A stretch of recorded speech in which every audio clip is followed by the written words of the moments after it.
நம்ம முப்பாட்டையர் விட்ட பூமியடி, வெள்ளாடு சிங்கத்தை சாடுமடி, இந்த வீரம் நம் மண்ணுக்கு சாட்சியடி.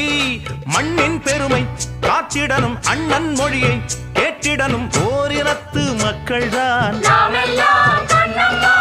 ஓர் வயத்து பிள்ளைதான். அடியம்மாடி தெம்மாங்கு பாட்டு பாடும் நாள்தானோ, புதியது பிறந்தது பழையது ஒதுங்குது, அர அர சிவ சிவ பழைய பரமசிவமே. அட பைத்தியம் தெளிஞ்சது வைத்தியம் பலிச்சது, அரகர சிவ சிவ பழைய பரமசிவமே. ஒன்னாச்சி பாரு இதுவரை ரெண்டான ஊருகை, அண்ணாச்சி மூலம் முடிச்சது பொன்னான வேலை. அட வீராப்பும் பொல்லாப்பும் பொய்யா போச்சு அம்மம்மா.